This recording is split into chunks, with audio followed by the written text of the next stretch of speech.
Tell me, do you ever take a moment just to check in with yourself? Just to say, self, how are you going? How are you feeling? How is the future looking? How are you traveling? Are you on track? Do you even have a track? That's what the Self-Improvement Room is for. So let's head there for the very first time. Oh, okay. I am on fire about the Self-Improvement Room. It is something that I have wanted to do for a really long time. By the way, I am Christy Davis, and as I said, I'm super excited because I've always had a passion for wanting to help people. But I could never help people because my own life was in such chaos. So I was always putting my other career first, which is music. And now I am finally at a place where I have something to offer the personal development space. And I am really, honestly, so passionate about this. In fact, if you're in my circle of family or friends or you're my kids, you'd be sick of hearing me talk about it. But personal development or self-improvement, it really didn't just change my life or transform it. It actually saved my life. And that's why I wanted to create this room, because the self-improvement room's actually a physical room that I'm building in my house at the moment. That's how important self-development is to me. And I wanted to bring that same room where I spend time on my own self-improvement into the online space so we could do it together. So I could share what I've learned, so I could share what I have read, everything that I've taken from my mentors and from courses, and everything that I've experienced as well. And use that for you to be able to see changes, for you to be able to transform your life. Because trust me, after you hear about some of the shit show that I've lived, you're definitely going to know that if I can change, anybody can. And I know a lot of people say that, but I promise you, if you stick around long enough, in the coming weeks especially, in the first few episodes, I will share a lot about my life. I will be vulnerable.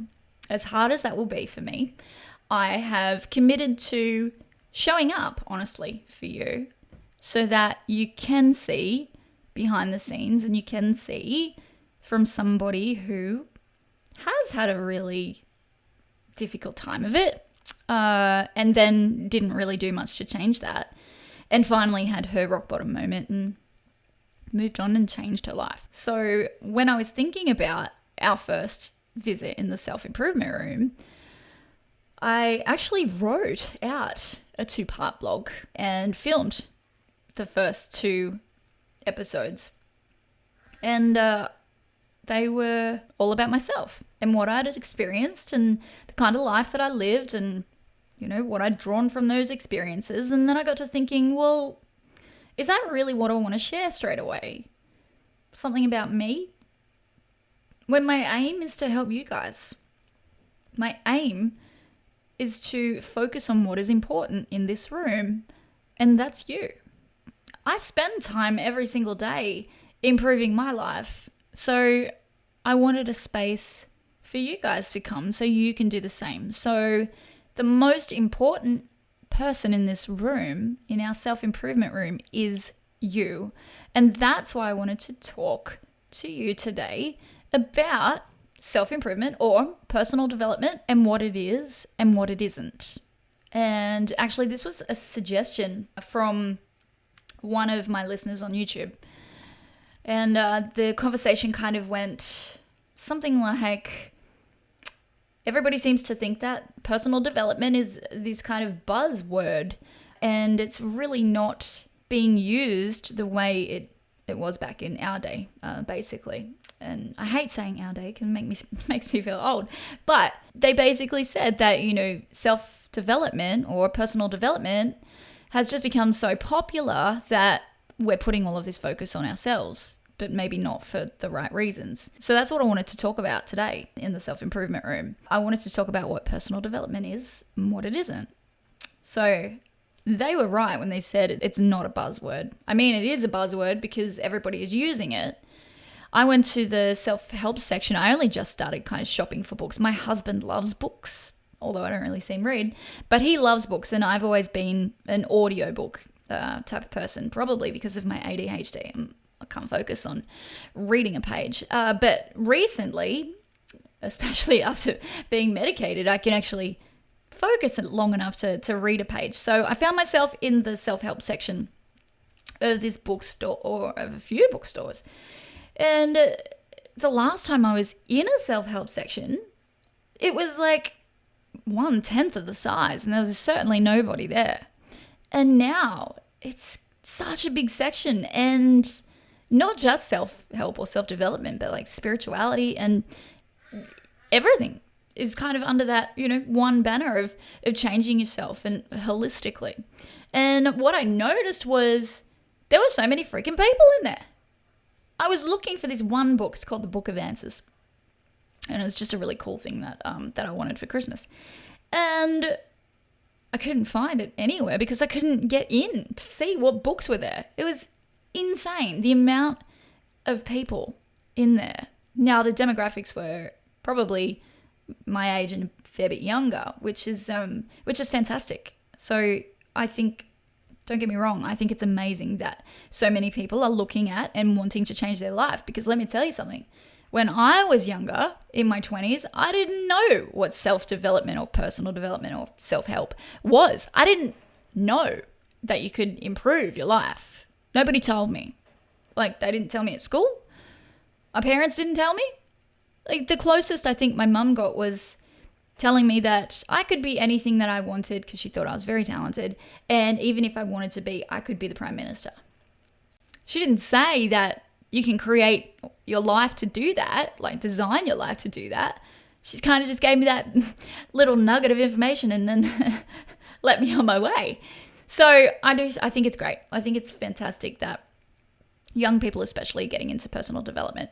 As I said, personal development isn't just a buzzword. It's not something that we want to walk around using all of the time just to look cool. Personal development isn't something that you put on your to-do list either and mark it off when you're done because you've read a few books. It's not just something to be cool and hip.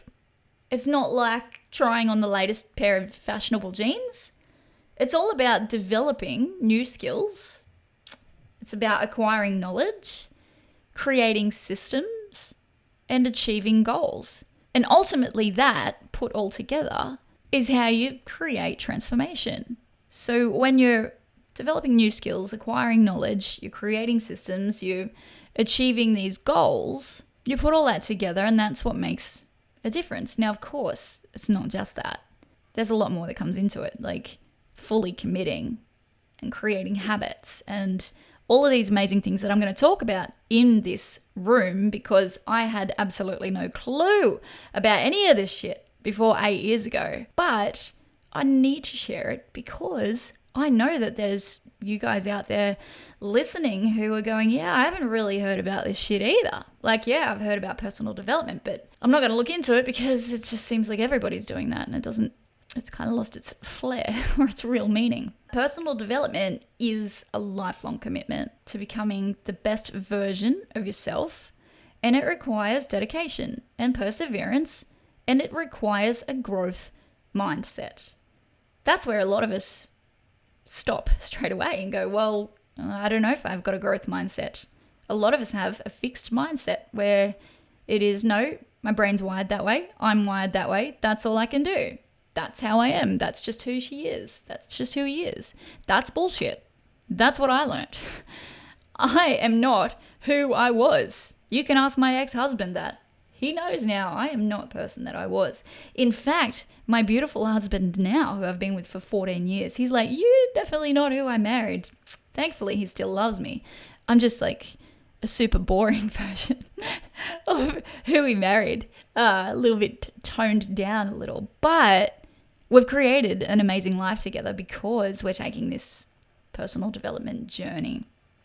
Now, I'm telling you about having a growth mindset and perseverance and dedication because I know that it takes that to make changes because I tried everything else on the planet. I didn't want to commit. I wasn't the type of person to commit. I couldn't even commit to getting out of bed for my little kids that needed breakfast in the morning when they were little toddlers. Like, that's how uncommitting I was. I'm like, no, it's time to stay in bed. It's like 11 a.m., Christy. Get your ass up. So trust me when I say I didn't want to commit to anything. I didn't want to learn things. But in the end, I learned the very, very hard way that you have to take action for the things that you want. And that's largely why I created the Self-Improvement Room. Like I said, it's a room I'm actually building in my home for my family, so we can go there and spend some time and read and relax and just work on our own selves, so we can create a life that we want and one that contributes to society and to the world as a whole. And as I also said, that's something that I've really wanted to bring to life in the online space. A place where you and I can meet weekly and I can talk about all of the ways that you can make improvements, massive changes, and ultimately transform your life. Now, I will talk about my mistakes and my experiences in a very vulnerable way. And as much as that scares the shit out of me, I have promised myself to do that for you, to show up honestly, because if I show up like, yeah, I've got my shit all together and, you know, I've done all of this study and I've spent all of this money and I don't tell you the crap that I've gone through, and I don't tell you the embarrassing way that I used to be, then it's not going to have the same impact. My information that I share with you isn't going to have any inspiration behind it because it's going to be empty.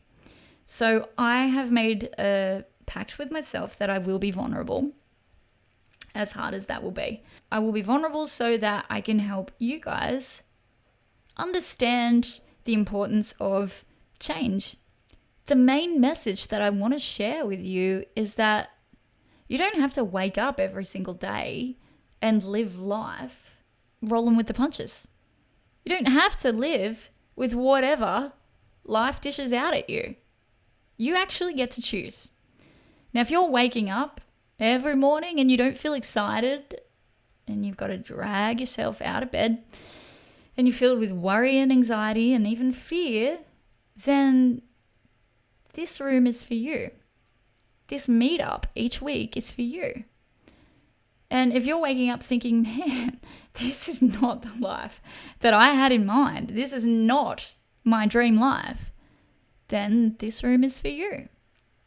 If you feel alone and you feel like you really should have been doing more with your life, then again, this room is for you. Now, whether you don't know that you can make those changes in your life, or it seems too hard, or you just don't feel like you got enough time, or you feel like you're too old and it's too late in life, or you really just can't be asked because you don't think it'll work, then this room is for you. This podcast, this YouTube channel is for you, because I felt all of those things, and I lived until about 6 months ago 38 years with undiagnosed ADHD. So I not only felt all of these things, but I felt them on an extreme level.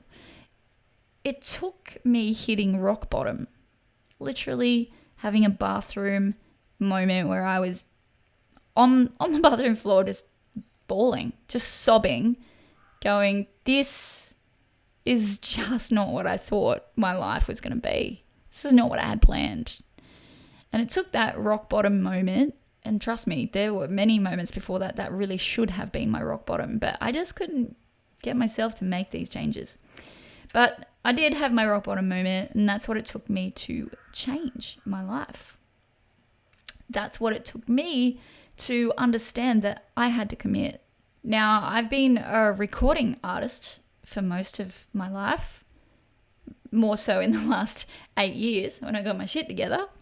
And you'd think that I'd be having conversations about that all of the time. And I did for a long time. But my personal conversations were all full of ways to improve your life. And my family and my friends and my close circle, my close network was like, Christy, you need to shut up about this shit. My husband's like, you can't keep talking to our friends about personal development, changing their life. I'm like, why not? Like, don't they want a great life? He's like, they might already have one. I'm like, well, that's a good point. Maybe I just need to create this space online. So again, another reason I created the Self-Improvement Room, because I'm so passionate about this stuff, because I know it works. So I ask you to let me be your friend and your guide and even a mentor, and let the Self-Improvement Room be a place where you can visit weekly just for you, just to take some time out for yourself, to hear stories of transformation, to hear tips and tricks and little hacks where there are hacks, and just all of the information that I've compiled over 8 years, put together in an easy to listen, easy to digest manner for you, which is really what I wish I had have had. So just give yourself this time to gather that information and the inspiration so you can make changes and ultimately transform your life and start living the life that you actually want to live. And I know it sounds great and you're probably thinking, yeah, well, that's really great, Christy, you can do it. But I can't, and I don't know where to start, and I'm married and I've got kids I've got to pay for, and I've got to go to work. And you know what? I was the same. I had all of that too. But there is a way, and I really hope that I can create a relationship with you that allows you to see that there really is, and allows you to trust the fact that I'm telling you, you can make these changes. I want this relationship between us to be a two-way street. So I'm actually inviting you to send in any questions that you'd like to hear some advice for. Now, whether that be that you're not happy at work, or you're not happy within yourself, or you want to change a particular habit, or you just don't know where to start. I'll be answering a couple of questions every week. So you can send your questions in and check back for your responses. And you can remain completely anonymous because this is a safe space. Now, if you do have a question or you'd like to send your questions in, then if you are listening on your favorite podcast, check the show notes and I will leave the link there. If you are watching on YouTube, then I will leave the link in the description. All you have to do is fill in the form, send in your question, and then just wait to hear your answer. All right, so I actually do have 2 questions for our very first week. Now, these questions are from the same anonymous person, and I'm going to do my best to answer both of them. All right, so let me bring these up here. Number 1, I struggle with having negative thoughts. I can't seem to stop having negative thoughts about myself. Do you have any suggestions as to turn this around? Absolutely, I do. I struggled with negative thoughts for years and years and years and years. And I think a lot of us struggle with negative thoughts for most of our life. But the reason we struggle with negative thoughts, it's because they are the thoughts that we're having. All we have to do is change those thoughts. Now, yeah, that sounds easy, I know. But scientifically, biologically, it's actually not that hard. It just takes a little bit of time. So what I suggest you do is start monitoring your thoughts. Now, obviously, you can't monitor every single thought. We have tens of thousands of thoughts a day. But when you catch yourself speaking negatively to yourself, I want you to stop and then say something that is a little higher up the emotional scale. Now, I'm not saying you need to tell yourself how much you love yourself, because that's, for some people, that's going to be hard to believe first up. All I'm saying is that you turn that negative thought into something that's a little more positive. And each time you do that, each time you catch yourself saying something negative to yourself and you turn it around, it will become more and more positive. And what you're doing then is creating new neuropathways in your brain. So you are creating a new pathway. Instead of digging down this old negative pathway, you are creating a new one. And when you can dig that deeper and deeper and deeper, that's where you will start to go. That's where your brain will take you. And your thoughts will become whatever you think the most. So it really comes down to building a habit of creating better thoughts. And I did that, and I teach my kids to do that. And it has worked. I do not feel bad about myself at all. I do not have very many negative thoughts about myself at all. Sometimes I do stupid shit. I'm like, God, why did you do that?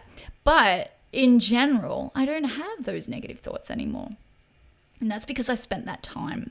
That's what a lot of this comes down to, is just spending that time to change things. And then the second part of their question is, I feel like I should be someone greater. I should be doing higher profile paid shows and gigs at this stage of my life and career, but I struggle with imposter syndrome.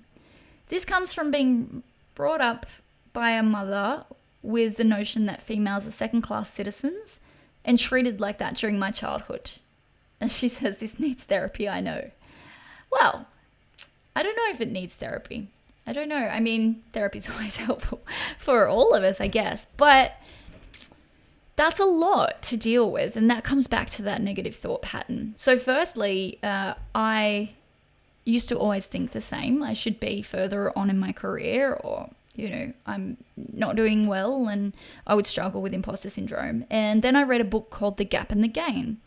And the basic notion of this book is, instead of always looking forward to what you believe you should be achieving, because you're never going to achieve what you think you should be achieving, because even when you get there, you're going to set the goalposts even further. It's just what we do as human beings.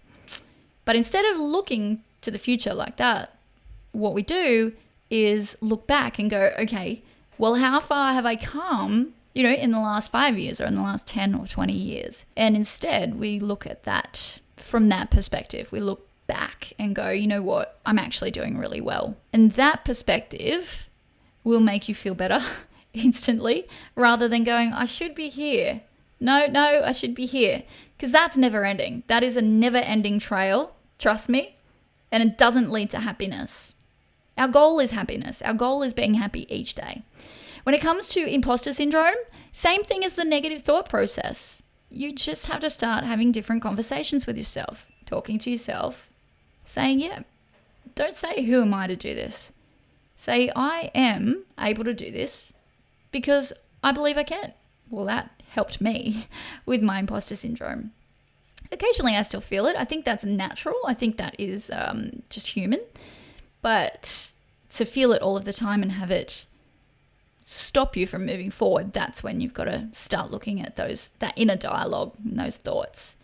And in regards to your mum and thinking that females are second-class citizens, at some point, it's a good idea to look at accepting that you and your mum are two totally different people with very different beliefs, and that belief system belongs to your mum.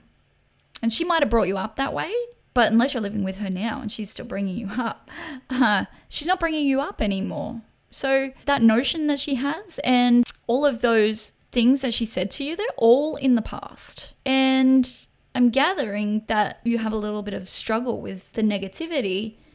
You don't agree that females are second-class citizens. In fact, I'm sure you don't agree with that. So you can just let go. You can give yourself permission to let go of what it is your mum believes. Because you own your own beliefs now. You own your own values. That's your own belief and value system. What was said in the past is no longer here in the present unless you choose to bring that with you. So I hope that helps you. Now, if you want to send in your questions, don't forget the link is in the show notes if you are listening on your favorite podcast, or in the description if you are on YouTube. Now, before we go, I want to try something with you, okay? So, as I said, the Self-Improvement Room is just for us, and it's a place where you can just spend some time feeling comfortable because no one can see you. So I want you to try this. I want you to close your eyes, and I want you to think about your very happiest moment. So conjure up that happy memory, and I want you to really think about it. So sift through all of your memories until you settle on the one that makes you light up the most. Now, I'll give you a moment to get that thought Think about it. What one makes you feel happy? Which one gives you the goosebumps? Which one makes you feel all warm and just really excited and loved and happy? All right. Now I want you to answer these things in your mind, okay? I want you to think about what you can see in that memory. Look around in your happiest memory and take notice of everything that you can see. I want you to take notice of how you feel. So what emotions are you feeling? Are you excited? Are you just so happy that you're overwhelmed? I want you to think about what you can hear. So are there any sounds from that memory that you can remember? Think about that. Now I want you to visit that memory as many times as you can throughout the week and just notice how you feel next week. Okay? So I just want you to think about that happy memory over and over and over. Get those feelings, get those vibrations going and see how you feel next week. All right. Join me in the Self-Improvement Room next week, same place, same time. Until then, live your best life every day.